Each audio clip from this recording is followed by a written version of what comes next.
It's Boom 103.9, Philly's hip hop and R&B. I'm Mina SayWhat. This is Mina's house. I got my friend Lee Mazin in the house today. Ooh, Good, yes, Mina. yes. Lee Mazin. Long time. Yes, man. You got the pink hair. Yeah. You change your hair color a lot, right? Yeah, I don't want to say, I'm kind of like the one who might have started this hair color thing in the city. Yeah. Yeah. What was the first color you did? It was like a stormy blue gray. I remember that. Color, yeah. I liked that. Yeah. Liked it. That's like that was like an accident color too. Really? Yeah, what my were you trying to stylist, do? Crazy Hand. Shout out to Shakia. Uh-huh. I don't even know what color we was trying to pull, but like that was like not what we was going for, but it came out so dope. Right. We wasn't even able to reinvent it again yet. So yeah, I just was talking to her too. We gonna try to relive that color again. When do you decide like I want to change my hair color? Like, is it a mood or is it just? Yeah, it's kind of like a mood. Or sometimes I get like fans that'll be like, "Yo, I think you should try green or yellow or whatever," and I'll be like, "Oh, I used to never think that I could even wear color hair because like I'm brown skinned." But once I did it and I started doing it, and I was like, "Oh, I could do this," so I just started trying different stuff. You're beautiful. Why would you even think that? You. I don't know. I mean, I don't know. Growing up, like color hair wasn't really in. So then when you saw somebody, when you was younger, when you saw somebody with color hair, like a wild color hair, it was kind of like, dang, like what's she doing? It wasn't like the it thing. Right. So once I got older, I'm like, nah, I don't really think I look right with color hair. And then I tried it and it was like, oh, all right, we could do this. Yeah, I like it. And then you match your outfits with it. I'd be like, yes, Lee. Lee be in the gym. You've been in the gym, girl. Yeah. I be looking at you. Your booty is like ridiculous right now. I'd be like, damn, what you doing in the gym, Lee? This is all from my mama. This is not knife. No, you're doing some squats. It's different now. Yeah. I know you for a long time. So it's like workout booty versus natural booty is like different. Yeah, the squats. Yeah. My life. Yeah. Lee Mazin is here. We're going to talk about what's going on with her and everything. Are we doing reality TV show ever again? What's going on? Wait a minute. What's going on with the music? Like, I want to know what's going on in Lee's world, all right? It's Lee Mazin. She's here. I'm Mina SayWhat. Boom 103.9. It's Boom 103.9, Philly's hip hop and R&B. Lee Mazin is in the house today. Mina's house. I'm Mina SayWhat. Chilling on a Saturday. Thank you for, pulling up. I appreciate you. No problem. I see you at all the basketball games. Leave me at the basketball games. Leave me at the Sixers games, man.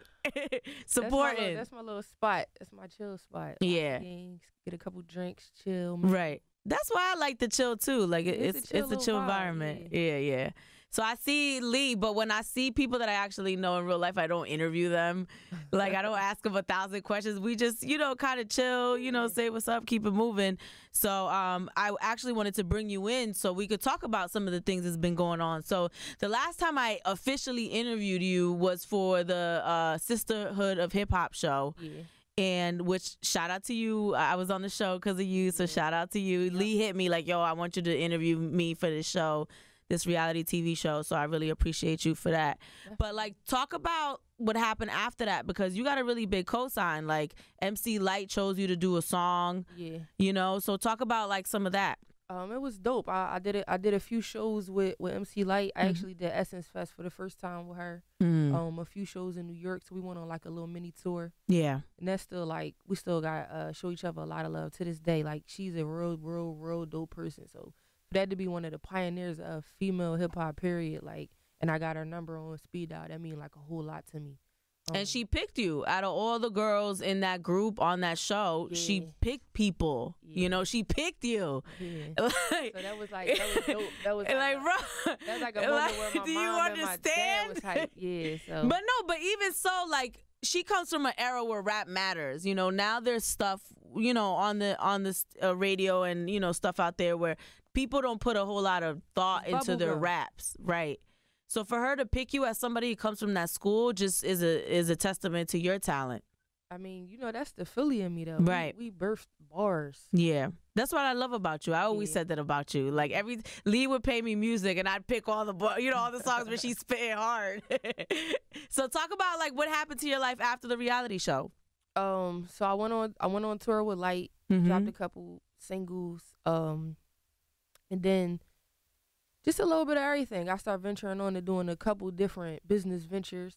And then I got hit up by Ruff Ryders to do a deal. And at first I went like I wasn't with it. Like I had a previous situation. And and I kind of wanted to stay independent. And they pressed the issue. I seen how, you know, consistent and persistent they was in me, and how excited they was to like have me on the label. So I considered it. We sat down, worked the deal out, and then I signed the Ruff Ryders not too long ago. Congratulations! Yeah, so, yes. So we she got the R chain. So just so you know, it's real. She got a Ruff Ryders chain on. Yeah. So you know, we just gearing up, ready to take over 2019. I want to know what's going on with your new label, because you just told us you're signed to Ruff Ryders. They were very persistent in bringing you on their team. What's going on with Ruff Ryders? Because, you know, in the 90s, there was Eve. I mean, there was such a force. I didn't even make that correlation. Yeah. You're signed to the same label Eve was signed to. Philly. We doing we revisiting some things and making it, you know, 2019 version. Wow. Yeah. Have you talked to Eve? Do you have Eve's number? No, I don't have her number, but we definitely busted up. I met her actually in Philly last summer, matter of fact. Last summer, yeah, at an event. So we chopped it up. Real dope person. Eve was like, growing up, this was the connection that I made with Ruff Ryders. This was my final destination in signing with them. Right. When I was growing up, I was Eve and my brother was DMX.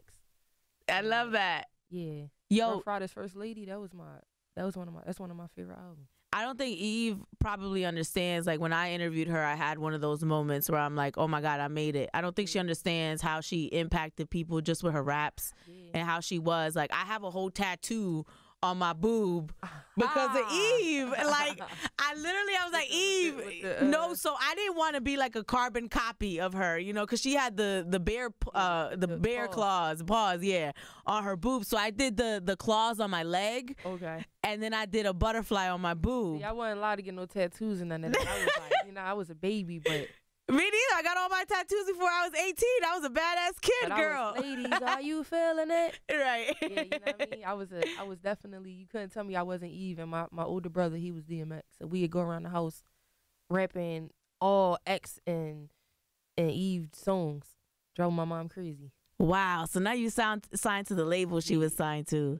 That's crazy. Yeah, that was it. That's what really made the connection. Like that's what made my final decision. So is it all the same people that are running that label? Because I haven't heard much from them. Are they rebuilding the label? Yeah, they rebuilding the label. I'm the first artist on the label. Oh, wait a minute. Let's go. Yeah. Let's go, Lee Mazin. So same CEOs. Swiss is still in the mix. So you're gonna be working with Swiss Beats? Yeah, I just got off the phone with Swiss. I talked to him last week. He was out the country, so we actually supposed to link up the end of this year, you know, after the holidays and all that. I'm excited for you because you know what Swiss did with Cassidy. Swiss was the reason why Cassidy, when Swiss put his hands on something, right, he shake it up. And then even recently with Lil Wayne, you know, in that album. Yeah. So I'm excited for you, Lee. Now I see. I've been inviting Lee on the show for weeks. Like weeks. And she's be like, yo, timing is everything. I agree. To, you know, give you all the bombs. Right. I agree. I just, you know, I want to see you do well. And, you know, I say this to you all the time. Like, you one of the dopest female rappers, period, out here. You know, like, you have bars. Like, people don't have bars anymore. Yeah, bars coming back, though. Right. So, like, I always want to see you win. So that's why I kept inviting you, because I wanted people to see that you still had stuff going on, and you know, I wanted people to listen to the music. Yeah, sometimes you got to step back and just plan everything accordingly. I feel like, you know, the early stages of my career, I was just moving so fast. Like, I took off kind of faster than I expected. Right. And nothing was really planned properly. Mm-hmm. You know, like I went from DC to being independent and right to the TV show. Right. So now I had the chance to step back and, like, you know, load my clip. So once I start busting, I'm busting. Right. Yes. Yeah. All right. We're gonna talk about this clip because I want to see where you gonna start busting. Okay. I want to make sure I get my straight. No, what's that called? My bullet jacket, my bulletproof vest. That's right. Handing them out. Lee Mazin is here. We're gonna continue talking to her, and it's still a Gucci Man New and Now weekend here on Boom 103.9. It's Mina's house. What else do we have coming up music wise? I got a load of video, some new music. I'm actually dropping a surprise project this month. I can't get no dates or nothing. Like, okay, definitely this month. It's called Cold Nights in December.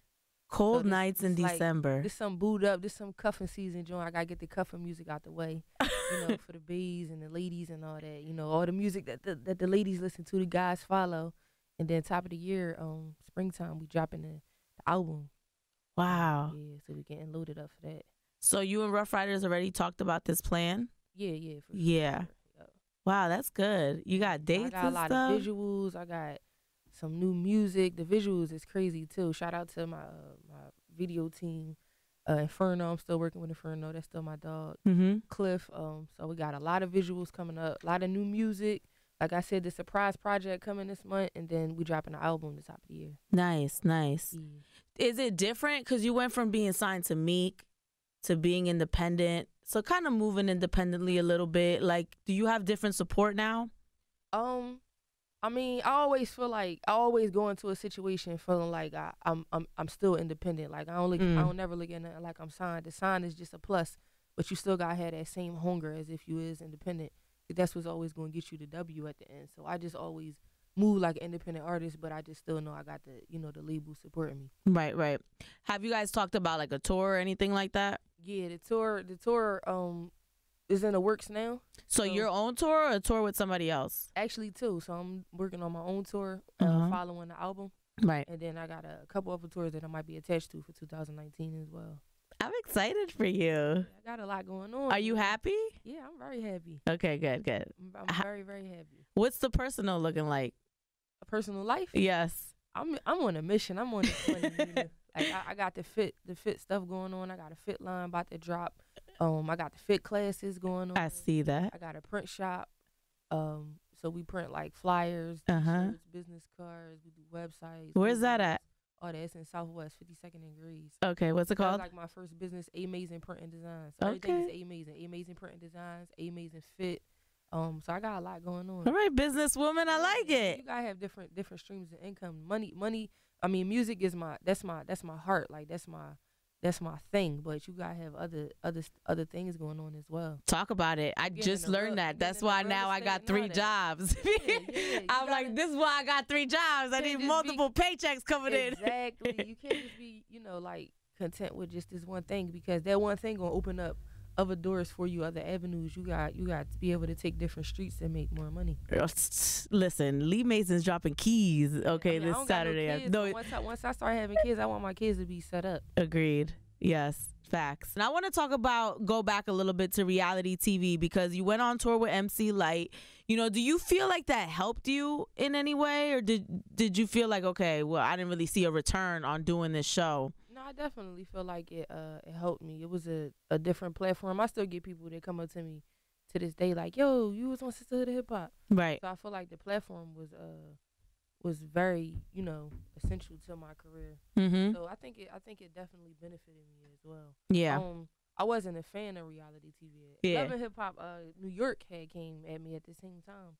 And really? I didn't want to do neither one of them, to be completely honest, because I just wasn't into the whole reality TV thing. Right. But once I really sat down with both situations, Sisterhood of Hip Hop, it was like they was giving me the opportunity to really display my story. Like outside of the drama and the extra stuff, I was able to really tell my story. Like, and I feel like when you able to tell where you come from and certain doors that you made it through, that's able to open doors for other people. Yeah. So I'm like, all right, cool, we're gonna rock with the Sisterhood of Hip Hop thing. So I definitely think that it was beneficial.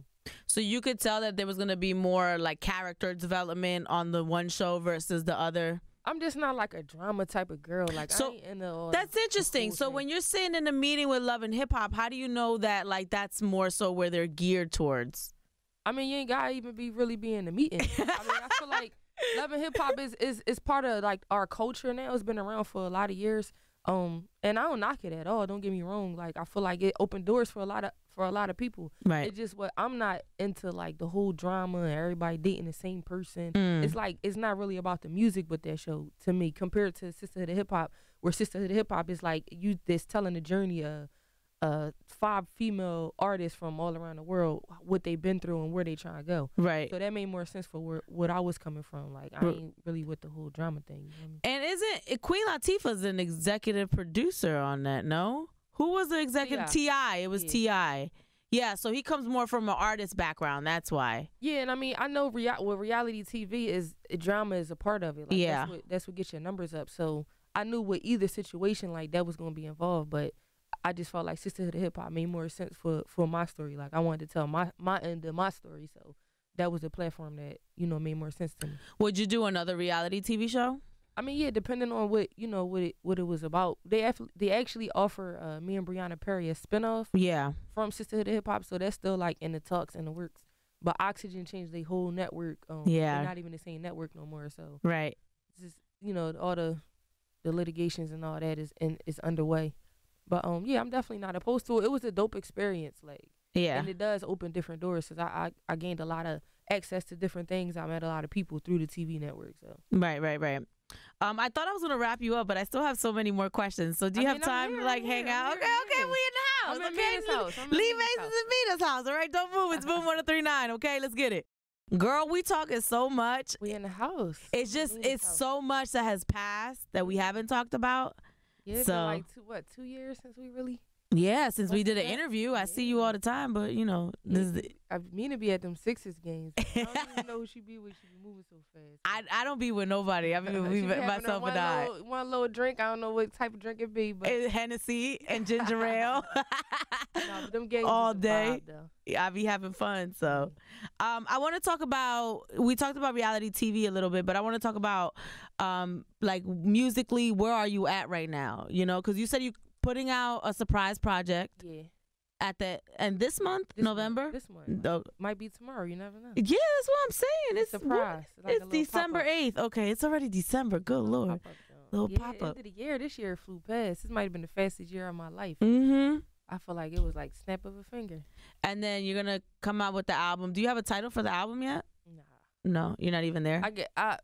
With my titles, I gotta come with it. Like the more I create the music and get the vibe from it. Yeah. I'm like the type of artist I go into the studio and just record with like whatever I'm feeling or whatever is on my mind at the time. So then once I start condensing the tracks, like, oh yeah, once you sit down with whoever I'm working on the project with and we start picking tracks, then I start getting the vibe from the track. So yeah. Get the title a little later down the line. Right. So we have music coming from you. What's your situation with Meek? Like, I know you guys are cool, but have you guys talked about anything since you? At the listening party he had in New York. I was gonna go to that. I was so tired, girl. Yeah, it was lit. I couldn't even make it back up there because I'm back and forth between Philly and New York. Yeah. So it was lit though. I seen him there, and then we was talking when he dropped his project. We still busted up. I talked to Meek, a couple times out of the week. Yeah, because I don't know what's going on with the label. I don't really see him doing anything with that label. It's all about him right now. It gotta be right. He had a crazy year and he turned it around. So yeah, he on his ladder on his way up. Right. What do you think about the album? Like, give me your thoughts on it. I think it's my favorite Meek album. Really? Yeah. It's solid. I debate. It's solid. I feel like the production was crazy. The samples was amazing. But the content was where it was. Like, I feel like he gave you some of them, the old Meek flows, but what he was talking about had so much substance. And it was like, I feel like this was like his graduating album. Like, I think this is my favorite Meek album. I hear a lot of people saying that. It's hard for me to say this is my favorite. I mean, right now, when you grow with a person, like we grew with everybody in Philly grew with Meek. Yeah. So from before albums, we grew with him when he was mixtaping and when he was Bloodhounds on DVDs. So right. It is hard to say like your favorite album, but I just feel like you can see his growth in this album. Like even being around Meek, I just told him this, like, your growth is crazy. Like your demeanor, his demeanor even different. You could tell like what he been through in these last couple years really like got him on some level up type time, and I feel like his music speak behind it. I agree with you on that. I never forget one of the first interviews I did with Meek. He literally was sitting like laying down, not even like looking me in the eye, which not for nothing, I didn't care because that's my guy. So I know we were chopping it up, but just the way that he presents himself now versus 6, 7, 8 years ago, is just a different person. Yeah, and I just feel his vibe, like all the stuff that he been through and everybody was counting him out in different situations. Like I feel that vibe, you know what I mean? Like I've been counted out in different ways, and everybody like a comeback story. So when you come back, you get that feeling like You know what I mean? You don't even want it showing people no more. It's more so like, look, I leveled up. This level up for me. This ain't even about nobody. Right. And I like feel that like on a spiritual level. I've been seeing that in him for a long time now. Yeah. I'm just happy that other people are seeing it. And, you know, like, same thing. Did you see that CNN clip where he's talking about why he deserves to be the face of reform? The way that he spoke was so eloquent, like more than the money and the cars and the jewelry, like that to me is what should motivate these young kids, like for them to see his growth as a human being. Yeah, he really a voice to not even just Philly, like just where these predicaments that we come from. Like he's really a voice to a whole lot of people, even outside of music. Like with this situation, that's really gonna put him on a whole different level. Yeah, that I don't even think he ready for it, but he gonna have to get ready. He deserve it. Yeah. Yeah, and he'll be ready. This is what he was. It's funny. Sometimes you wonder, why was I put on this earth? Why are these things happening to me? This is his. Exactly. Bigger than this music is the fact that people can see someone who literally has been stuck in a system try to claw out and really become a voice for people that might be stuck in the same situation. So thank you for coming, Lee Mazin. Anything else you want to add? You know, I mean, just stay tuned. Everything is lining up. Like I said, the clip is loaded. It's just waiting for the trigger. Yeah, better start ducking. Yeah. Get your vest. I'm handing them out. Thank you, baby. I love you. Lee Mazin here on Boom 103.9. I'm Mina SayWhat. Let's get it.